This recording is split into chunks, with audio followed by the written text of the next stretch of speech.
പാലക്കാട് തച്ചനാട്ടുകര സ്വദേശിയായ യുവതിക്ക് നിപ സ്ഥിരീകരിച്ചു. പെരിന്തൽമണ്ണയിലെ സ്വകാര്യ ആശുപത്രിയിൽ ചികിത്സയിലുള്ള യുവതിയുടെ ആരോഗ്യനില ഗുരുതരമായി തുടരുകയാണ്. തച്ചനാട്ടുകര കരിമ്പുഴ പഞ്ചായത്തിലെ വിവിധ വാർഡുകൾ കണ്ടെയ്ൻമെന്റ് സോണാക്കി പ്രഖ്യാപിച്ചു. കോഴിക്കോട് നിപ ലക്ഷണങ്ങളോടെ മരിച്ച 18-കാരിയുടെ സാമ്പിൾ പരിശോധനയ്ക്കായി അയച്ചു.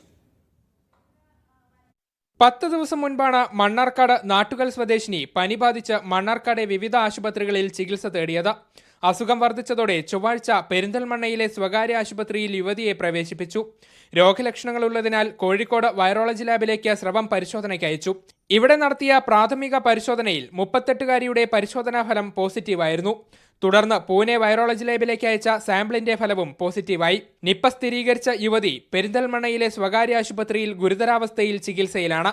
രോഗത്തിന്റെ ഉറവിടം കണ്ടെത്താനുള്ള പരിശോധനകൾ ആരംഭിച്ചു. വീടിന് സമീപത്തെ മരത്തിൽ വവ്വാലിന്റെ സാന്നിധ്യമുള്ളതായി കണ്ടെത്തിയിട്ടുണ്ട്. നിപ സ്ഥിരീകരിച്ചതിനാൽ തച്ചനാട്ടുകര പഞ്ചായത്തിലെ 7, 8, 9, 11, കരിമ്പുഴ പഞ്ചായത്തിലെ 17, 18 വാർഡുകളിൽ നിയന്ത്രണം ഏർപ്പെടുത്തി. യുവതിയുമായി സമ്പർക്കത്തിൽ വന്ന ഹൈറിസ്ക് കാറ്റഗറിയിലേർപ്പെട്ട 100ഓളം ആളുകളെ ക്വാറന്റൈനിൽ വിടാനും തീരുമാനമായി. രോഗിയുടെ റൂട്ട് മാപ്പ് ആരോഗ്യവകുപ്പ് തയ്യാറാക്കിയിട്ടുണ്ട്. ഏകദേശം ഒരു ഹൈ റിസ്കിൽപ്പെടുന്ന 100ഓളം ആളുകളെ കോണ്ടാക്ട് ലിസ്റ്റിലുണ്ട് എന്നുള്ള വിവരമാണ് പ്രാഥമികമായിട്ട് നമുക്ക് ലഭ്യമായിട്ടുള്ളത്.